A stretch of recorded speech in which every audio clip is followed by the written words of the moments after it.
es un espacio que hemos creado desde la Armonía. Es un proyecto, una serie que tiene 4 episodios y en cada episodio vamos a hablar sobre la formulación de la política de educación inclusiva de la Universidad Nacional de Colombia. Mi nombre es Andrea Gómez, yo soy publicista y magíster en estudios culturales y soy la coordinadora de comunicaciones de este proyecto. Acá estamos en este momento con la profesora Rayen Rovira. Rayen, por favor, cuéntanos un poco de ti, cuál es tu rol en la universidad y cuál es tu rol dentro de este proyecto. Buenos días, buenas tardes, hola. Eh, Me presento, soy Rayen Rovira, soy mujer, pueden verlo, podría no serlo también, ¿no? Soy psicóloga social, doctora en psicología social, chilena, profesora hace 8 años ya en la sede Manizales, de tiempo completo. Actualmente directora de Bienestar Universitario. He trabajado en Colombia el tiempo que he estado acá en temáticas principalmente de juventud, de construcción de paz, ahora de educación inclusiva. Ha sido un camino bien bonito e interesante. Realmente, ¿qué más? Yo creo que eso, por ahora.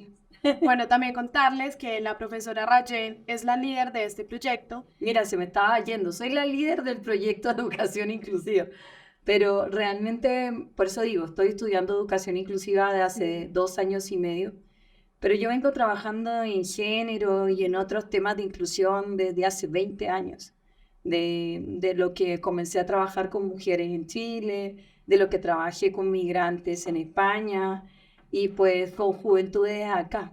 Entonces, de inclusión, yo creo que es un tema que me ha tocado mucho, me ha tocado siempre y ahora, desde hace 2 años, cuando llego al cargo de directora de bienestar, desde nivel nacional me piden o me preguntan, realmente me preguntan si yo me siento como capacitada o me siento en el lugar como para asumir el rango de directora de un proyecto así. Yo dije que sí y ahí estamos, llevamos ya 2 años en ese hermoso proceso. Bueno, súper. Bueno, profe, ya hemos venido hablando en diferentes espacios que tiene la Universidad Nacional, en diferentes canales, Radio UNAL, TV UNAL, en las redes de la Dirección Nacional de Bienestar acerca de este proyecto. Esto empezó en el año 2022, ¿cierto? Entonces, como para contextualizar un poco de qué va este proyecto, esto parte del componente 3 del proyecto Madre 604 de la Dirección Nacional de Bienestar Universitario y hemos tenido unas fases en las que se ha organizado todo este proyecto. Empezamos con una primera fase que fue una fase como de un rastreo normativo y conceptual, una segunda fase que fue un diagnóstico participativo y una tercera fase que es en la que estamos en este momento, en la que estamos ya escribiendo la política, que es una fase fundamental para la consolidación de la política de educación inclusiva de la Universidad Nacional de Colombia. Entonces, bueno, como teniendo en cuenta un poco este contexto del proyecto, a mí me gustaría como empezar un poco a hablar cómo se enmarca esta política en un diálogo mundial, teniendo en cuenta que han habido unos cambios de paradigmas, que históricamente estamos teniendo unos diálogos en torno a la garantía de los derechos humanos a los cuales todos los seres humanos debemos tener acceso. Entonces, de pronto, ¿cómo se enmarca esta política en ese diálogo mundial?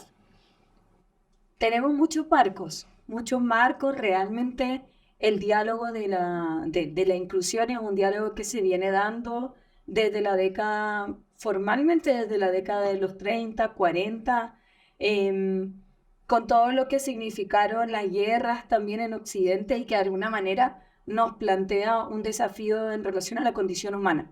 El desafío de fondo de la inclusión tiene que ver con la condición humana y tiene que ver con el cuánto nos respetamos en nuestra diversidad y en cuánto también comprendemos al otro en su diferencia y no cuestionamos su condición humana.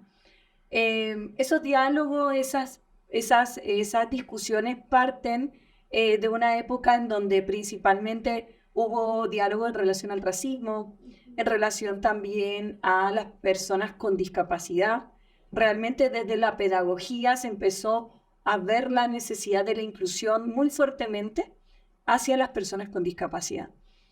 Ese ámbito de origen de la discusión sobre inclusión nos trae hoy en día todo un bagaje del trabajo en relación a inclusión que es muy, muy amplificador, muy, muy claro, principalmente dadas las discusiones de lo que viene por el tema de la inclusión de personas con discapacidad, con el tema del racismo también y el tema de la inclusión, el racismo como lo negativo y la inclusión de la diversidad étnica, de las diversidades, más allá de nuestras diferencias. Y por otra parte, todo lo que tiene que ver con la inclusión en temas de género, que ha sido muy fuerte. Hoy los desafíos de inclusión tienen directamente relación con una amplitud mayor de decir, bueno, la educación, principalmente la educación, tiene que preocuparse de educar a personas para que seamos todos inclusivos, pero también tiene que preocuparse de que se dé un sistema de educación inclusivo, porque la manera de educar la inclusión es una manera en donde yo sí tengo que ser consciente de la diversidad, pero tengo que vivir en la diversidad, porque si no está difícil, ¿no? O sea, yo puedo decir, ay, es muy difícil decir, bueno, a mí me preocupa algo, pero si no lo estoy todo el tiempo conviviendo y pudiendo decidir en función de esa diversidad.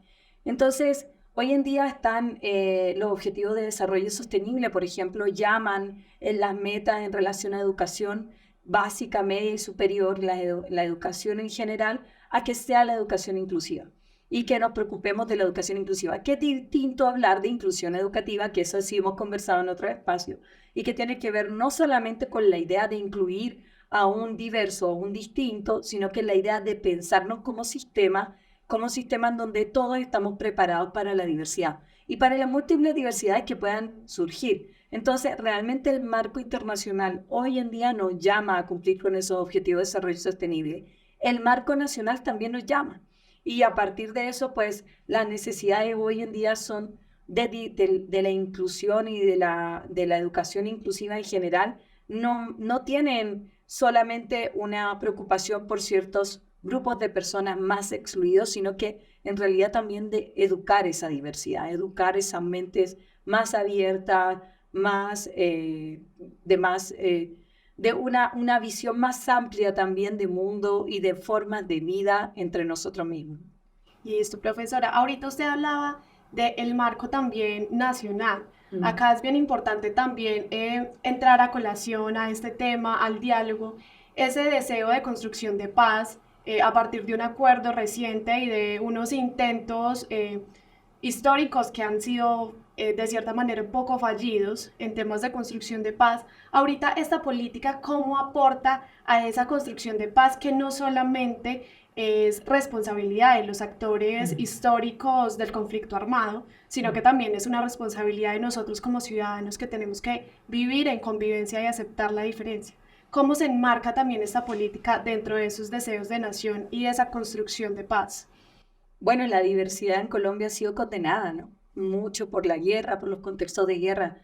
La diversidad fue perseguida, la diversidad desde el tiempo incluso del racismo, más desde el tema de la esclavitud, que Colombia es un país que tuvo esclavitud por mucho, mucho tiempo.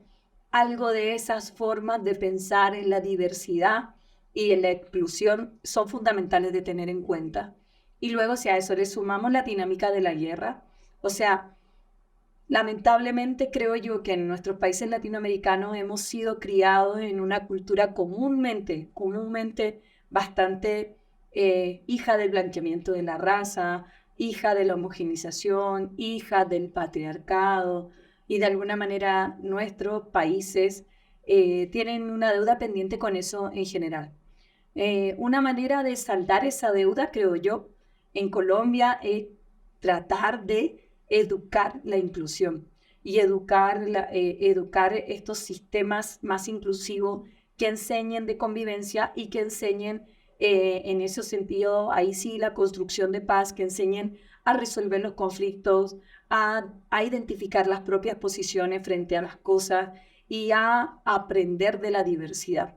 Nosotros, y digo aquí nosotros como ya colombiana, porque vivo en Colombia hace un montón de tiempo, nosotros tenemos acá la dificultad de que muchas veces desconocemos nuestro país, desconocemos Colombia, no sabemos, la gente poco dimensiona lo que es el criol en San Andrés, poco dimensiona lo que son las comunidades de Tumaco, poco se da cuenta lo que significa vivir al lado del río Amazonas y la diversidad.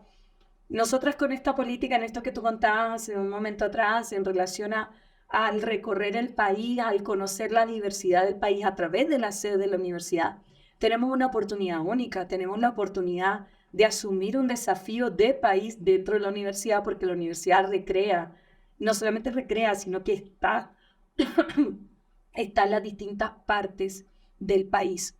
Bueno, entonces la universidad recrea, más que recrea, convive con la diversidad cotidianamente del país, en los distintos lugares que está. Entonces nosotros tenemos una oportunidad única de poder asumir esa diversidad y educar a la comunidad universitaria en formas nuevas de la convivencia democrática. Colombia ha intentado muchas veces, como tú decías, llegar a los acuerdos de paz y que los acuerdos de paz perduren en el tiempo.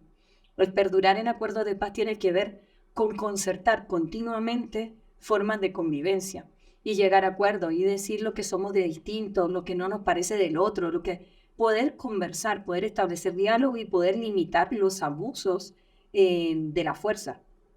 Porque de alguna manera siempre la mediación de la política es el espacio que surge cuando ya no avalamos la fuerza de la guerra, ¿no? Entonces, en ese sentido, cuando hablamos de educación inclusiva, hablamos de un sistema, de generar este sistema que asume un desafío de construcción de paz en la medida de que enseña a quienes son parte del sistema a vivir de modo pacífico, de modo democrático, de diálogo y de reconocimiento de la diversidad, de las distintas diversidades que somos, ¿no? O sea, y bueno, ahí ya hay un campo más amplio porque ya no solamente estamos hablando de las diversidades de género, no estamos hablando solamente de la diversidad en relación a la discapacidad, sino que estamos hablando de las diversidades étnicas, estamos hablando de las diversidades afro, estamos hablando incluso de los migrantes, de las distintas situaciones y realidades con las que nos enfrentamos, que también se asume desde la educación inclusiva que es cambiante.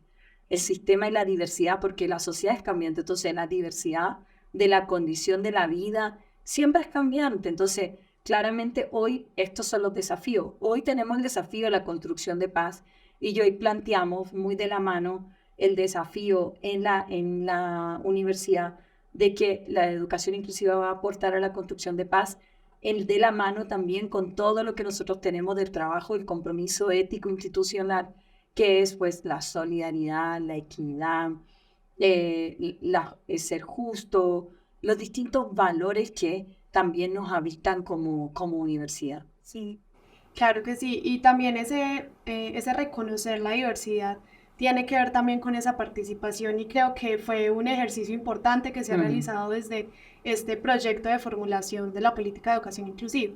Ahorita entonces adentrándonos un poco más en este ejercicio y teniendo en cuenta como esos ejercicios participativos que se han hecho, quisiéramos saber un poco y que nos cuente cómo ha sido este proceso desde el 2022 hasta este momento, que es una etapa muy importante, y cómo esas voces de los estamentos de la universidad, porque se entrevistaron a diferentes estamentos, cómo son ahora parte de una escritura de una política de educación inclusiva. ¿Quieres que te cuente lo que tú ya sabes de la trama invisible de la política? Bueno, la trama invisible de la política es una trama muy hermosa porque realmente, como tú ya comentaste, pues si bien hay una primera parte en donde todo nuestro equipo, que están los videos que tenemos y todo, se ha podido apropiar de lo que es educación inclusiva y también definirla, porque claramente cuando hablamos que los grupos, que la diversidad depende del contexto, claro, nosotros necesitamos una definición de educación inclusiva acorde al país que tenemos y al continente que habitamos y a la forma de los problemas que tenemos que resolver. Y eso fue algo que estuvimos creando principalmente con el equipo. De ahí, como tú decías, pues salimos a dialogar qué era educación inclusiva para las distintas sedes y en las sedes con los distintos estamentos. En ese marco de los estamentos, claramente ha participado muchísima gente.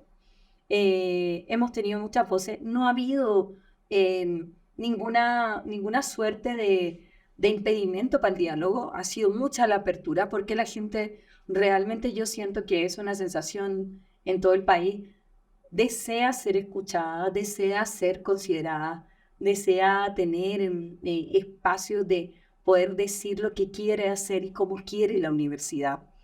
Entonces, el proceso ha sido muy bello y ha sido un proceso de construcción colectiva que genera esta trama que hoy en día también condiciona que lo que estamos generando hoy, que ya es el articulado, los lineamientos, que recoge este recorrido por las 9 sedes, con métodos que tú bien sabes no son solamente la entrevista, sino que son formas estéticas, son grupos de discusión, son actividades masivas. Entonces, todo lo que tenemos hoy es fruto de eso y uno siente un compromiso profundo con respetar lo que ahí se quiere y se espera que se genere. Porque es muy distinto hacer una política o hacer cualquier cosa en una oficina. Porque yo puedo ser una persona tremendamente inteligente y tú también, y podemos escribirlo y creer que es lo mejor. Sin embargo, cuando eso está atravesado por los compromisos y por la escucha sincera de las necesidades de las distintas sedes y de los territorios y de los grupos, uno cada vez que piensa o sacar o poner algo, siempre piensa en esas personas. Y eso hace un compromiso ético que nosotros tenemos como equipo mucho mayor, que haga también que el proceso no sea tan rápido, porque todo se transforma en una discusión, todos los elementos de la educación inclusiva terminan siendo fundamentales y todas las voces las queremos ver representadas. Sí, y hablando un poco de esto, en la primera etapa se realizó un documento normativo, un documento conceptual, ¿cierto? En el que también se avanzó como en un rastreo de los programas que hay en la universidad. La Universidad Nacional en este momento es una universidad que realmente tiene muchos programas para la diversidad que habita la universidad. Pero entonces sí hay tantos programas como lo que resuena en muchas personas es, bueno, esta política que tiene de beneficioso, cómo se articula con esos programas, cómo cobija también esos programas y por qué es necesaria en este momento hablar de una política, sabiendo que existen ya una serie de programas, de cursos, de cátedras. Bueno, primero, es verdad que la novedad, nosotros la recogemos también de lo que viene dado de los alineamientos del Ministerio de Educación. El Ministerio de Educación genera un alineamiento a las políticas de educación inclusiva de la educación superior que nosotros tomamos. Nosotros valoramos muchísimo ese documento, creemos que da unas pistas importantísimas para lo que estamos haciendo. Pero sin embargo, pese a que existe ese documento, nos pasa que cuando vamos a mirar cómo se han hecho las otras políticas de educación inclusiva en Colombia y en otros lugares, comúnmente son políticas que se refieren a género y discapacidad. Entonces, un primer gran punto de apertura de esta política es que no está focalizada directamente en estos dos grupos solamente. Es una política que se plantea en relación al sistema educativo como una estrategia para generar un cambio cultural en donde de alguna manera nosotros abarquemos la convivencia, la sana convivencia, el reconocimiento de las diversidades. Y cuando hablamos del reconocimiento de las diversidades, son las que recientemente también te mencioné, o sea, las diversidades, la interculturalidad, las diversidades étnicas, las diversidades afro, las diversidades también en relación a la migración, que ya la dije, pero también otras diversidades que emerjan también del cotidiano y que nosotros no necesariamente estemos considerando. Entonces, la novedad en la política tiene que ver con esta idea de una transformación, que apuntamos a una transformación cultural y que busca la apertura a la convivencia diversa.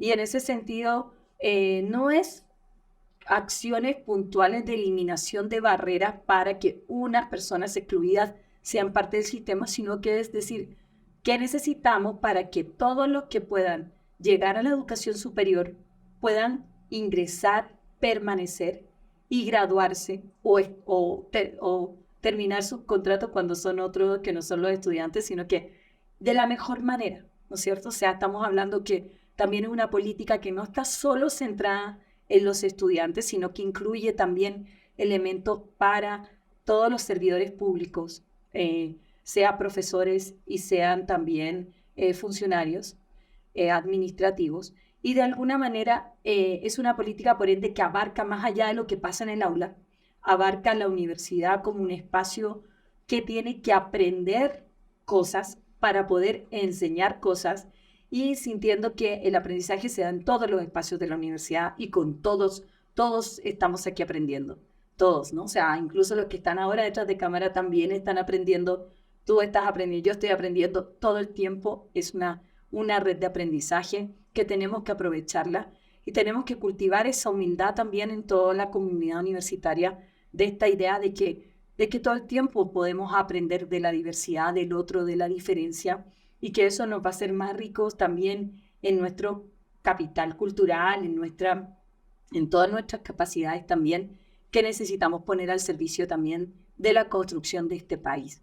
Entonces yo creo que la innovación que tiene esta política es esa mirada amplia, esa mirada integradora, que es fruto también no de una mesa o un escritorio, sino que es fruto de este diálogo amplio también que se ha dado y que busca de alguna manera generar apuestas desde los distintos objetivos misionales de la universidad, la educación, la extensión, la docencia, pero también en la convivencia cotidiana en los distintos espacios del compartir de la vida universitaria. Entonces, ahí pues se parte directamente con lo que podría ser los elementos que tienen que ver con las características de la educación inclusiva, que es que haya calidad en el aprendizaje, que las respuestas sean oportunas, sean pertinentes, que haya un aprendizaje intercultural, que haya participación, que de alguna manera son principios que nos ayudan a que fluya también la educación inclusiva. Son elementos claves para nosotros que nos regala en algún momento el Ministerio de Educación, pero nosotros con todo esto que estamos haciendo estamos viendo ponerlo en práctica en función de esta convivencia diversa. Listo, ahorita la política pues está en un proceso de formulación, ¿cierto? Justamente en este momento está en proceso de escritura de los lineamientos, de todo un documento normativo y que próximamente será entregado a cuerpos colegiados para su revisión, para su aprobación. Entonces, bueno, es como una etapa, este momento de la escritura es una etapa coyuntural, ¿cierto? Es una etapa coyuntural para que esto se consolide.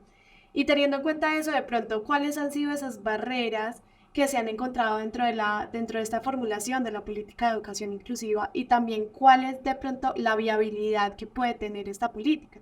Entendiendo cuestiones presupuestales, cuestiones administrativas como el cambio de rectoría y bueno, otros asuntos también de voluntad política. La verdad es que en el proceso de diagnóstico yo creo que lo vivimos juntas también, Andrea. Yo no veo que haya habido tantas barreras. Yo siento que la apertura de todas las sedes de querer ser escuchada, de querer ser integrada, estuvo súper presente. Es prueba de eso la cantidad de gente que participó en el diagnóstico.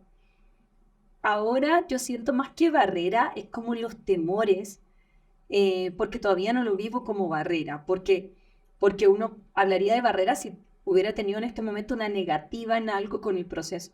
El proceso ha sido muy mancomunado, un proceso muy acompañado, muy acompasado. La Dirección Nacional de Bienestar nos ha prestado todo el apoyo que necesitamos y la escucha, y los profesionales también que nos puedan pues alimentar este proceso. Entonces yo no sé si ahora en este momento, no sé si en 3 meses más, cuando hayamos pasado los entes colegiados de aprobación de la política, tenga esta misma opinión. Pero en este momento yo siento que está toda la apertura a la apuesta porque siento que sí hay conciencia y nosotros con el diagnóstico la terminamos de sembrar de que es necesaria una política de educación inclusiva. ¿Por qué? Y acá respondo una cosa que tú me preguntaste hace un momento y no la respondí. Porque de alguna manera nos hemos dado cuenta de que hay un proceso de 40 años de normativas, estrategias, acciones de inclusión en la universidad que apuntan principalmente a un elemento clave que no he mencionado, pero es fundamental y es transversal a todo, que es la equidad, que es buscar que la educación sea equitativa.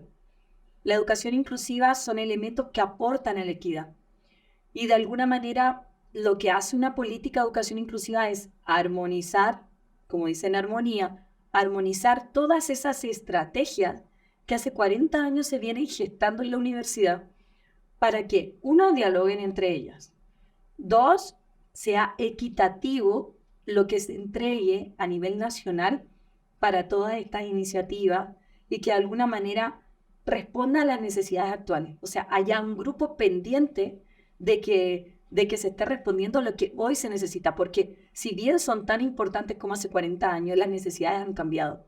Las personas y las necesidades de nuestros muchachos, de los jóvenes de la universidad, como también de nuestros grupos de los que trabajamos en la universidad, de alguna manera han cambiado. Entonces, tenemos que tener una política que dialogue desde el presente con las necesidades actuales y de alguna manera recogiendo todo lo que ya tenemos pueda generar un entramado que ayude a la sinergia entre los distintos programas y acciones y también distribuya de alguna manera de modo más equitativo las responsabilidades en función de la política propiamente tal.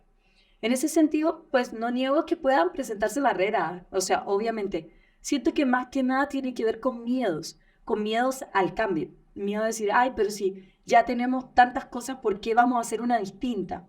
Pero en eso yo siento que más que algo distinto, es, a veces puede ser que opinemos así si es que no conocemos las necesidades tan urgentes del presente que no tenemos cubierta. Y prueba de eso, y ahí sí identifico una barrera que no es personal, pero tiene que ver con el sistema.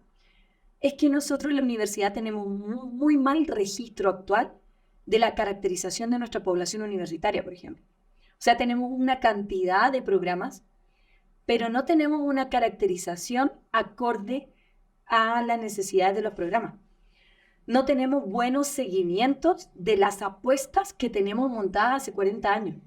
Entonces, por ejemplo, nosotros en este momento, si tú me preguntas, Andrea, ¿cuánta población de las comunidades del Putumayo tenemos en la Universidad Nacional? Yo no te puedo decir.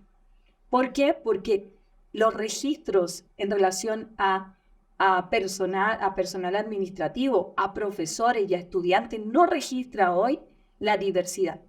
Tampoco registra con claridad sus necesidades. Sabemos que respondemos principalmente a las necesidades de los estudiantes, pero no sabemos cuánto estamos respondiendo porque tampoco registramos una manera clara la medida del seguimiento de las apuestas.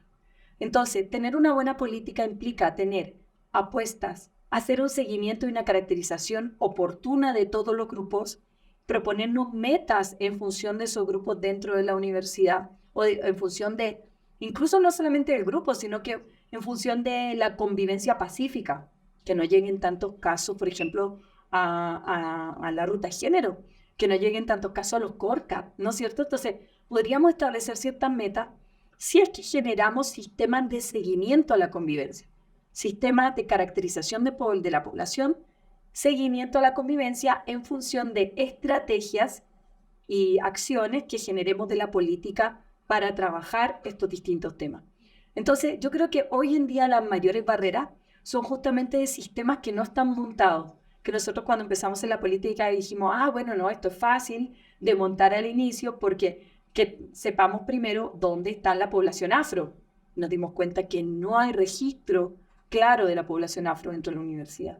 Entonces, lo primero que tenemos que montar es un buen sistema de caracterización de nuestros compañeros, de nosotros mismos, de nuestra población universitaria, y a partir de eso, implementar las estrategias que actualizadas, hacerle seguimiento a las que vienen de antes y pues establecernos metas a 5 y 10 años para generar este cambio cultural que no apunte a un cambio particular en ti. Por ejemplo, si tú eres una persona usuaria de alguna de estas estrategias existentes ya, sino que también eso irradie a la comunidad universitaria y se transforme en un indicador claro también de educación inclusiva en la universidad, que a todo esto algo no menor es que los procesos de acreditación actual de las universidades también lo está exigiendo. O sea, nosotros tenemos que tener indicadores más claros de educación inclusiva en nuestros proyectos pedagógicos, en nuestros planes educativos, y eso no solamente tiene que ver, por ende, y aquí aprovecho hacer la claridad,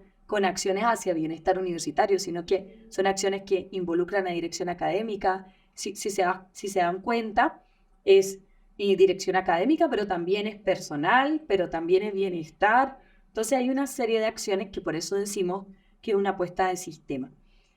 En relación a presupuestos, realmente como hay tantas estrategias que ya están andando, no creo que implique un gran presupuesto para la universidad, porque finalmente la política viene a ser como una estrategia de ordenar la casa, de poder cuadrar lo que ya se está haciendo.